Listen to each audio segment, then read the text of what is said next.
రాష్ట్ర ప్రభుత్వం చేపట్టిన సామాజిక ఆర్థిక రాజకీయ విద్య ఉపాధి సమగ్ర కుటుంబ కులగణన సర్వేలో తమ వివరాలు నమోదు చేసుకోవాలని బుధవారం రాయపూర్ మండల కేంద్రంలో దళిత బహుజన ఫ్రంట్ జాతీయ కార్యదర్శి పెద్ద లింగనగారి శంకర్ పేర్కొన్నారు.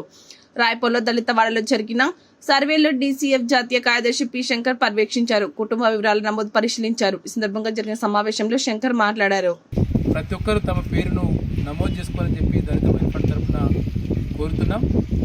తమ పేరుతో పాటు తమ కులమేంటిది, తనకు భూమి ఉందా లేదా, ఒకవేళ భూమి లేకపోతే భూమి లేనట్టు ఉంటే భూమి ఉన్నది ఎన్ని ఎకరాలు ఉన్నది, ఒకవేళ భూమి ఉండి కూడా చాలాసార్లు భూమి ఆక్రమణకు అవుతుంది. మేము పక్కన ఇప్పుడు తిరుమలపూర్ వేసినాము, అక్కడ మనలందరికీ భూమి ఉంది, కానీ అక్కడ భూమి అసైన్మెంట్ భూమి కొనద్దు అమ్మద్దు, కానీ ఆ ఊరు రెడ్డిలు కొనద్దు.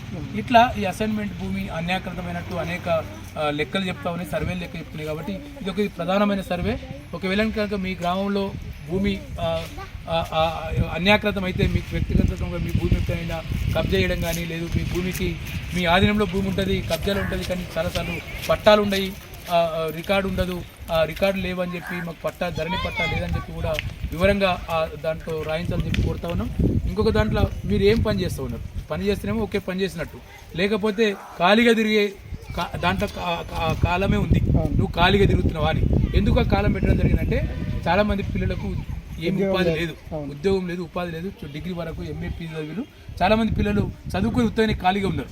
ఇది కనుక లెక్క వస్తే ఇగో ఈ తెలంగాణ రాష్ట్రం ఇంతమంది పిల్లలకు ఉపాధి లేదు, ఈ కులాల పిల్లలకు ఉద్యోగం లేదు, ఖాళీగా ఉన్నారు, తల్లిదండ్రుల కష్టం మీద బతుకుతున్నారు అని లెక్క వస్తే మనం ప్రభుత్వంతో కొట్టడానికి ఒక అవకాశం ఉంటుంది. ఆ లెక్క కూడా రాయించండి. ఒకటి ప్రధానమైన ప్రశ్న ఉన్నది దాంట్లో, చివరి కాలము 56వ ప్రశ్న, మీరు ఎప్పుడైనా వివక్షను ఎదుర్కొన్నారా, మీరు ఎప్పుడైనా బెదిరింపులకు వివక్షకు ఎదుర్కొన్నారా అని చెప్తే ఖచ్చితంగా దేశంలో, ఈ భారతదేశంలో కుల వ్యవస్థ కొనసాగుతున్న దాంట్లో ప్రతి ఒక్క కుటుంబం ఎప్పుడో ఒకసారి వివక్ష ఎదుర్కొంటుంది. ఇటీవల కాలంలో యువకులు ఇక్కడ ఎదుర్కోకపోవచ్చు, కానీ కొంచెం ఆలోచిస్తే వెనక్కి పోతే గుళ్ళోకి రానివ్వరు, ఓటర్లకు రానివ్వరు, సమానంగా కూర్చొనివ్వరు, మీరు మాలోళ్ళు మీరు దూరం ఉండమంటారు. ఈ రకం వివక్ష.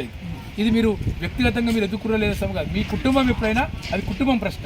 వ్యక్తిగతంగా శంకరో, లేకపోతే నవీనో, లేకపోతే ప్రశాంతో, ముకుందమో, నరసింహలో ఇంకోళ్ళు కాదు, మీ కుటుంబము ఇటువంటి వివక్షను ఎప్పుడైనా ఎదుర్కొన్నారా అంటే ఖచ్చితంగా ప్రతి కుటుంబం ఎదుర్కొని ఉంటుంది. దాంట్లో రాయించండి. ఎస్, ఇంతకుముందు తమ్ముడు నరసింహులు లింగం ఆయనకు వాళ్ళ ఎమ్యూనిటీతో మాట్లాడాడు, ఎస్ మేము కూడా ఎదుర్కొన్నాం ఇటువంటిది అని చెప్పి. అట్లా కొద్దిగా ఆ కాలము పేరు రాయించండి. మా ఊర్లో కూడా కులము వివక్ష కొనసాగుతుంది. మన గుళ్ళోకి రాణిస్తారు, హనుమాన్ గుళ్ళోకి రాణిస్తారు, కానీ ఊర్లో ఉన్న హనుమాన్ గుళ్ళకు, ఊర్లో ఉన్న శ్రీరాముని గుళ్ళకు, ఊర్లో ఉన్న సాయిబాబు గుళ్ళకు మాలమాదికి ఎంట్రీ లేదు. అది రాయించండి.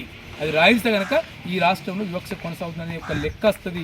ఆ లెక్క రావడం మూలంగా ప్రభుత్వాన్ని మనం అడగచ్చు, ఇంకా కులం కొనసాగుతుంది, కుల ఆధిపత్యం కొనసాగుతుంది, వివక్ష కొనసాగుతుంది అని మనం చెప్పచ్చు.